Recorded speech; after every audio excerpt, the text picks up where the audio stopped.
Hey, I want to give you a little bit of encouragement on your weight loss journey. So I want you to pay attention to your excuses, right? There's an outcome that you want right now in your life. You want to lose the weight. You want to be transformed. You want to stop sabotaging yourself. You want to more easily feel motivated to do the hard things, but it's hard and you're leaning into the hard. And for as much as you want the transformation, you still just kind of can't get yourself to do the hard work required, at least not with any degree of frequency. Am I right? Like, I remember being where you might be right now. I didn't want to do hard things every single day.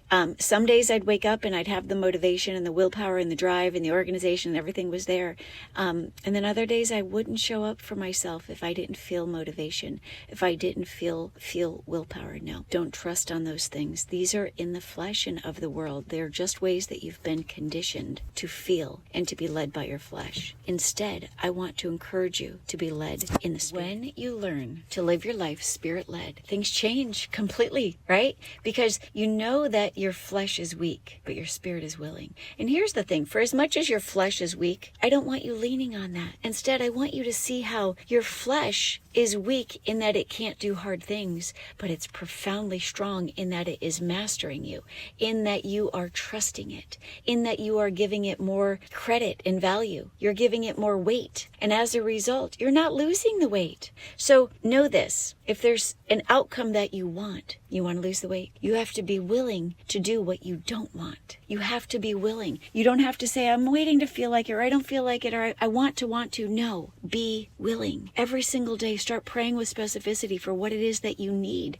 What you know in your flesh feels like it's missing. And so pray for God to give that to you in the Spirit so that you can be led in your spirit, so that you can walk in your spirit of power and love and self-discipline. You are not going to get to that outcome that you want by allowing your flesh to master. It's time to rise above your flesh. Be willing. If you want that outcome, you must be willing to do what is necessary. Because on the journey to your destination, your weight loss promised land, you're going to be made stronger. But you're not going to get to the point of being made stronger if you're not on the path. You have to be willing. When you learn how to be willing, every single day, you start building more momentum. You start building your ability to be trust in who you are in Christ, in your spirit, than you are trusting in your flesh, right? If you really want to do something, I'm reading a quote, if you really want to do something, you'll find a way. If you don't, you'll find an excuse. So pay attention when you notice yourself not wanting to do the hard thing. And instead, ask yourself, what do I need right now in order to just be willing? And that's what you pray for. Lord, give me the strength to get up out of this prayer closet right now,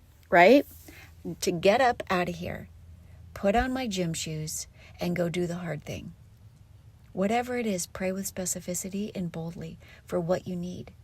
And then walk out of your prayer closet believing that it's on its way, even in weight loss.